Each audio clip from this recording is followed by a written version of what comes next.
Brother ಹೇಗೆ red sir ಹೇಗಿತ್ತು ತುಂಬ ಚೆನ್ನಾಗಿದೆ ಸರ್, ತುಂಬ ಚೆನ್ನಾಗಿದೆ. ಏನು ಇಷ್ಟ ಆಯ್ತು ಅದು ಕ್ಲೈಮ್ಯಾಕ್ಸ್ ಅಂತೂ ತುಂಬ ತುಂಬ ಎಕ್ಸ್ಪೆಕ್ಟೇಷನ್ ಮಾಡದೇ ಇರ್ತಕ್ಕಂಥ ತುಂಬ ಚೆನ್ನಾಗಿದೆ, ತುಂಬ ಆಸಮ್ ಸರ್. ಬ್ರದರ್ ಹೇಗೆ ಚಂದ ಒಳ್ಳೆಯದು. ಯಾವ ಕ್ಯಾರೆಕ್ಟರ್ ತುಂಬ ಇಷ್ಟ ಆಯ್ತು ರಿಷಬ್ ಶೆಟ್ಟಿ ರಿಷಬ್ ಒನ್ಗಿಂತ ಚೆನ್ನಾಗಿದೆಯಾ ಹಾಂ ಬೆಟ್ರ್ ಉಂಟು, ತುಂಬ ಬೆಟ್ರ್. ಹಾಂ ತುಂಬ ಫಸ್ಟ್ ಹಾಫ್ ಏನೋ ಸ್ಲೋ ಅಂತ ಇದ್ರು ಇಲ್ಲ ಇಲ್ಲ ಹಾಗೆಂತ ಇಲ್ಲ. ಹಾಗೆ ಚೆನ್ನಾಗಿದೆ ಚೆನ್ನಾಗಿ ಹೇಗೆ ಖುಷಿ ಖುಷಿ ಆಯ್ತು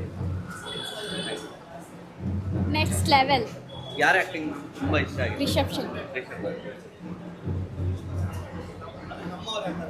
ಆ್ಯಕ್ಟಿಂಗ್ ಅಲ್ಲಿ ಸ್ವಲ್ಪ ಹಾಲಿವುಡ್ ಲೆವೆಲ್ ಚೇಂಜ್ ಆಗಿದೆ, ಇಂಡಿಯಾ ಬಿಟ್ಟು ಹೊರಗೆ ಹೋಗ್ತಾ ಉಂಟಂತ ಅನ್ಸುತ್ತೆ.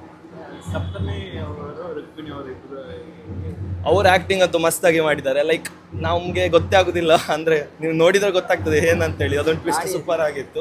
ಸೊ ಆ್ಯಸ್ ಎ ಕ್ವೀನ್ ಆಗಿ ನಮ್ಮ ತುಳುನಾಡು ಸ್ಟೈಲಲ್ಲಿ ಹೇಗಿರ್ತದೆ ಹಾಗೆ ತೋರಿಸಿಕೊಟ್ಟಿದ್ದಾರೆ. ತುಂಬ ಖುಷಿ ಆಯಿತು ನೋಡಿದ್ದೆ. ಅಂದರೆ ನಮ್ಮ ಟ್ರೂ ಬ್ಯೂಟಿ ಹಾಗೆ ಇರ್ತದಲ್ಲ, ತುಂಬ ಖುಷಿ ಆಯಿತು. ಒಳ್ಳೆಗಿದೆ, ತುಂಬ ಒಳ್ಳೆಗಿದೆ ಅಷ್ಟೇ.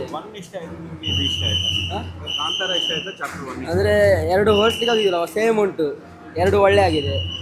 ಸೊ ಇದರಲ್ಲಿ ಸ್ವಲ್ಪ ಹಳೇದೆಲ್ಲ ತೋರಿಸಿ, ಅಂದರೆ ನಮಗೆ ಹಿಂದಿದು ಹಿಸ್ಟ್ರಿ ಬಗ್ಗೆ ಎಲ್ಲ ಹೇಳಿದ್ದಾರೆ ಸ್ವಲ್ಪ. ಸೊ ಇದು ಸ್ವಲ್ಪ ಒಳ್ಳೆ ಆಗಿದೆ, ಅದಕ್ಕೆ ಅಂತ ಅನಿಸ್ತದೆ.